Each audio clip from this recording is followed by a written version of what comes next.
할렐루야. 오늘도 하나님의 은혜가 함께 하시는 복되고 좋은 날 되시기 바랍니다. 오늘의 암송할 하나님의 말씀은 빌립보서 3장 12절로 14절 말씀입니다. 빌립보서 3장 12절로 14절 말씀. 내가 이미 얻었다 함도 아니요 온전히 이루었다 함도 아니라 오직 내가 그리스도 예수께 잡힌 바 된 그것을 잡으려고 달려가노라. 형제들아, 나는 아직 내가 잡은 줄로 여기지 아니하고 오직 한 일, 즉 뒤에 있는 것은 잊어버리고 앞에 있는 것을 잡으려고 표대를 향하여 그리스도 예수 안에서 하나님 위에서 부르신 부름의 상을 위하여 달려가노라. 아멘. 할렐루야. 잘 되고 있습니다. 아멘. 오늘은 충성된 제자의 신앙관은 어떤 신앙관을 가져야 하는가에 대하여 오늘의 말씀을 묵상합니다. 충성된 주님의 제자가 되고 또 하나님이 기뻐하시는 주님의 제자가 되려면 어떤 신앙관을 가져야 하는지요. 첫째로 하나님의 주권에 대해서 철저히 순종해야 합니다. 아멘. 우리가 누구에게 종으로 내주느냐에 따라 내가 주인이 될 수도 있고 또 주님께서 우리의 주인이 되실 수도 있고 혹은 마귀나 사탄이 우리의 주인이 될 수도 있다고 성경은 말씀합니다. 그러므로 우리는 그리스도와 함께 옛사람은 죽었으니 내가 주인은 안 됩니다. 또한 사탄이 지배하던 나는 그리스도와 함께 죽고 죄도 사함받았고 예수 그리스도의 은혜를 입은 자이기에 오직 예수님을 나의 구주로 모셨으니 예수님만이 나의 구주가 되셔야 합니다. 예수님을 나의 왕, 나의 주인으로 모셨으면 그 왕권과 주인권을 인정해 드려야 합니다.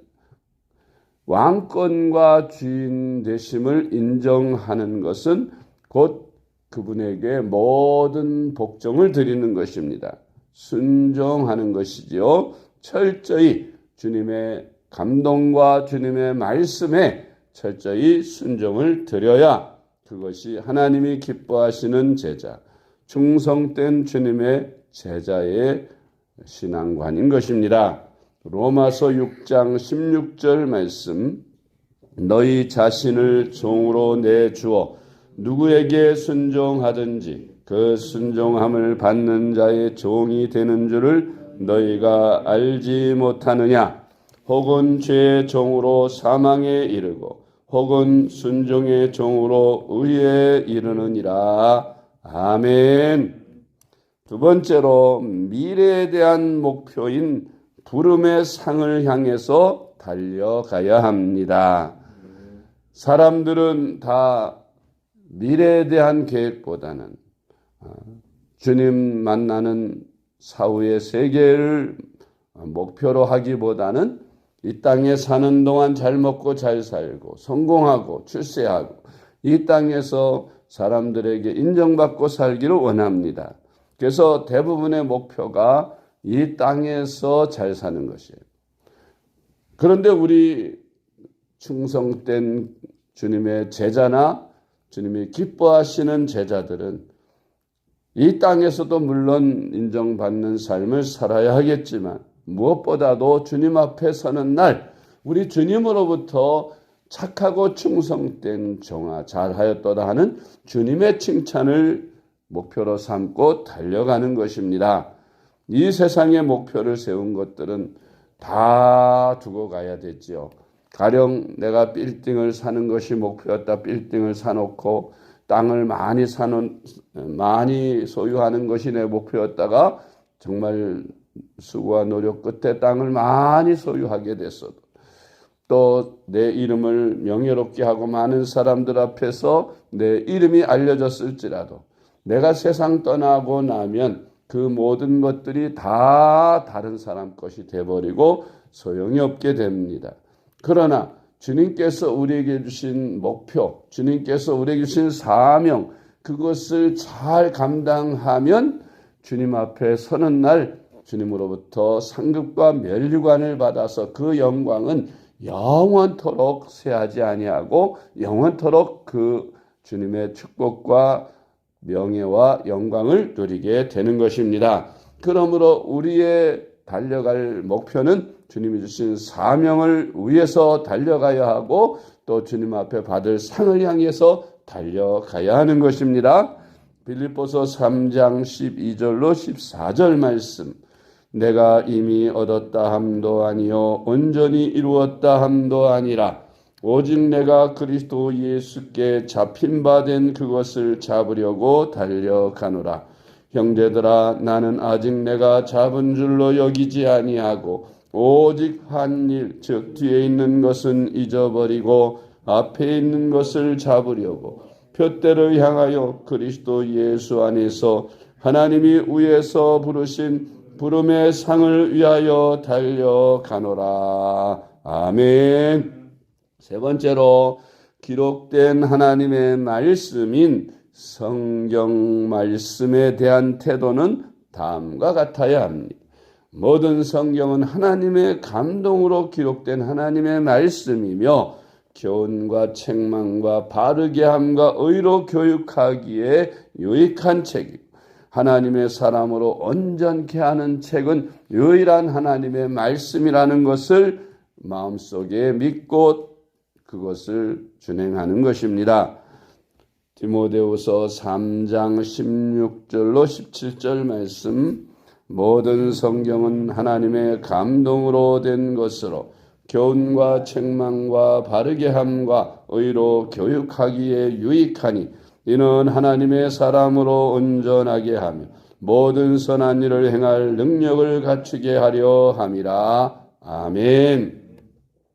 지금 국회에서 계류되어 있고 이제 다음 여당이지요. 지금 현재는 여당들이 계획하고 있는 것은 차별금지법을 통과시키는 것입니다.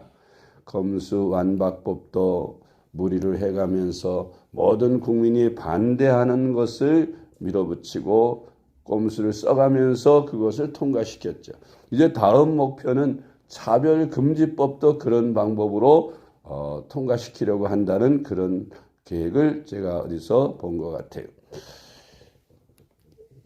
사람들의 기준에서 인권이라는 그런 빌미하에서 그런 미명하에서 차별금지법, 물론 그 차별금지법 전체가 다 나쁜 것이 아니라 뭐 피부 색깔이 다르다고 해서 차별한다든지 또 돈이 없다고 해서 차별한다든지 가난하다고 해서 차별한다든지 또 장애인이라고 해서 차별한다든지 이런 차별은 없어야 되겠죠. 남녀 또 뭐 남존여비 사상 같은 것으로 차별한다 이런 것들도 다 차별해서는 안 되겠는데 거기에 독서조항이 하나 있습니다.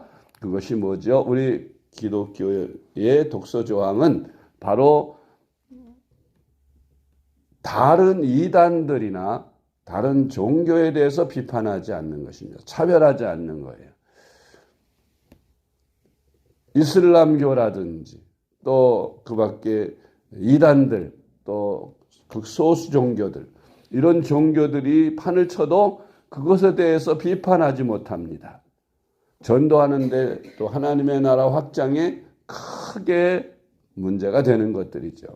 또 한 가지가 있는데 그것은 바로 동성애입니다. 동성애자들에 대한 차별금지법인데 단순히 동성애하는 자들을 그냥 이렇게 반대하는 정도가 아니에요. 그냥 우리가 동성애하는 것, 그들의 인권, 그 사람들의 인격을 우리가 무시하고 차별해서는 안 되겠지만 그러나 그들의 행위에 대해서는 분명히 잘못된 것임을 우리가 지적할 수 있어야 하고 그런 것이 사회에 만연하지 못하도록 우리가 법으로 현재 금하고 있는데 그 법을 폐지시켜버리고 그런 행위를 하는 것도 또 하나의 성적 관계로 그렇게 인정을 해서 단순히 동성애자들의 동성애를 그냥 인정해 주는 것뿐만 아니라 그것을 합법화해서 정상적인 성행위와 똑같이 인정하고 그것을 유치원 때부터 성교육에 참여시켜서 그것을 다 가르친다는 거예요. 그래서 부대 내에 서고 동성 간의 그런 동성애들을 인정하고 또 살아가면서 그런 부적절한 동성애를 그걸 차별하지 못하도록 하는 그런 법. 만약 교회에서 목사님이 그 동성애에 대해서 이런 비판적인 말을 하면 고소하면 벌금을 수천만 원 물게 되거나 또 마땅한 처벌을 받아야 되는 그런 악법이 바로 이 차별금지법 내에 들어있는 겁니다. 그래서 우리 기독교에서는 결사적으로 차별금지법을 우리가 지금 맡고 있는데 문제는 이 차별금지법과 같은 이런 법들을 꼼수나 또 그런 세상 사람들 사람들에게 인권적으로 그것은 인권을 존중해 주는 것이고 자기들에게 표를 얻는 것이라고 생각하면서 그런 것을 추구하는 것이죠. 그러니까 그들의 선행의 기준, 그들의 의의 기준은 우리와 다르다는 겁니다. 문제는 그들의 가치관이 우리와 다른 것이죠. 우리 기독교인들의 가치관은 분명합니다. 동성애는 성경적으로 하나님이 미워하시는 것이고 싫어하시는 겁니다. 금하신 것이에요. 우리의 의의 기준은 하나님의 말씀이지요. 성경에 있는 하나님의 말씀이기 때문에 우리는 성경 말씀을 근거로 해서 차별금지법 같은 동성애 찬성 같은 것을 바로 싫어하고 반대하는 것입니다. 근데 세상 사람들은 사람들의 기준에서 개인의 그건 인권 영역이니까 그걸 다 주변 사람들이나 다른 사회에서 그걸 핍박하지 말고 차별하지 말아야 한다는 것이죠. 그것은 이제까지 우리 역사상 내려오던 그 차별 기준과 다른 것입니다. 그래서 우리 기독교는 이러한 가치관, 즉 모든 법이나 가치관 또 의의 기준 이런 것들은 다 하나님의 말씀을 기준으로 한다.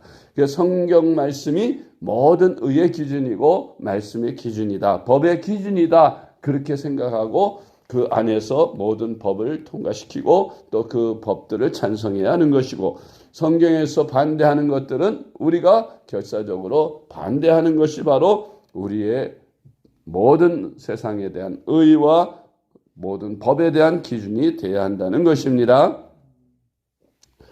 디모데후서 3장 16절로 17절 말씀 모든 성경은 하나님의 감동으로 된 것으로 교훈과 책망과 바르게 함과 의로 교육하기에 유익하니 이는 하나님의 사람으로 온전하게 하며 모든 선한 일을 행할 능력을 갖추게 하려 함이라. 아멘. 네 번째로 충성된 제자의 성령에 대한 태도는 성령은 나의 스승이요 동력자로 믿는 것입니다. 갈라디아서 5장 16절로 18절 말씀 내가 이르노니 너희는 성령을 따라 행하라. 그리하면 육체의 욕심을 이루지 아니하리라. 육체의 소욕은 성령을 거스르고 성령은 육체를 거스르나니 이 둘이 서로 대적하므로 너희가 원하는 것을 하지 못하게 하려 함이니라. 너희가 만일 성령의 인도하시는 바가 되면 율법 아래에 있지 아니하리라. 아멘. 다섯 번째로 충성된 제자의 교회에 대한 태도는 그리스도의 남은 고난을 내 몸에 채운다는 태도입니다. 이 말씀을 자칫 오해하면 그리스도께서 십자가를 통해서 이루신 구속사역에 아직도 완전하지 못한 남은 것이 있다는 뜻이냐 그렇게 오해할 수 있는데 그런 뜻이 아닙니다. 이미 예수 그리스도께서 2000년 전 저 골고다의 십자가에서 이루신 사역은 완전합니다. 더 부족함이 없습니다. 그럼 남은 고난은 무엇이냐? 우리 주님 그리스도께서 고난을 다 하셨지만 우리 구원을 위한 고난은 다 이루어 놓으셨지만 그러나 그 복음, 2000년 전 우리 예수님께서 십자가를 통해 이루신 그 구속의 은혜가 온 세상 시대마다 전파되어야 하는데, 그것을 위해서 우리 주님께서 이 땅에 교회를 세워 놓으셨습니다. 그 교회를 통해서 온 세상에 복음을 전하는 것이 그리스도의 남은 고난입니다. 그런데 마귀가 이것을 방해함으로 교회가 복음을 전하려고 하면 많은 방해를 받습니다. 때때로 그 교회가 복음을 전하려고 하다가 고난을 받을 수 있어요. 성도들이 핍박을 받을 수도 있고 십자가에 고난을 당할 수도 있습니다. 그래서 사도 바울은 교회를 위하여 그리스도의 남은 고난을 내 몸에 채운다, 그런 고백을 한 것입니다. 남은 고난을 내 몸에 채운다는 뜻은 복음을 전하는 주님의 몸된 교회의 사역을 위해서 내 몸에 어떤 어려움과 고난과 핍박이 와도 다 내가 감수하고 감당하겠다는 그런 고백인 것입니다. 골로새서 1장 24절로 25절 말씀, 나는 이제 너희를 위하여 받는 괴로움을 기뻐하고 그리스도의 남은 고난을 그의 몸된 교회를 위하여 내 육체에 채우노라. 내가 교회의 일꾼 된 것은 하나님이 너희를 위하여 내게 주신 직분을 따라 하나님의 말씀을 이루려 함이니라. 아멘. 골로새서 1장 28절로 29절 말씀, 우리가 그를 전파하여 각 사람을 권하고 모든 지혜로 각 사람을 가르치면 각 사람을 그리스도 안에서 완전한 자로 세우려 함이니, 이를 위하여 나도 내 속에서 능력으로 역사하시는 이의 역사를 따라 힘을 다하여 수고하노라. 아멘. 그러므로 하나님이 기뻐하시는 제자, 충성된 제자는 이렇게 주님의 십자가를 지고 주님을 따르며 주님의 영광을 위해서 온전한 믿음을 가지고 살아야 합니다. 온전히 주님 안에서 사는 그런 저와 여러분이 될 수 있기를 주님의 이름으로 축복합니다. 기도하겠습니다. 하나님 아버지, 은혜를 감사합니다. 저희들로 하여금 주님의 충성된 제자, 주님이 기뻐하시는 제자로 살아갈 수 있게 하여 주시옵소서. 저희들에게 성령께만 철저히 순종을 드리고 푸름의 상을 향하여 바라보며 주님의 몸된 교회를 위하여 어떤 고난도 달게 받으며 생명까지도 드리는 그런 충성된 주님의 제자들이 되게 하여 주시옵소서. 예수님의 이름으로 간절히 기도드리옵나이다. 아멘.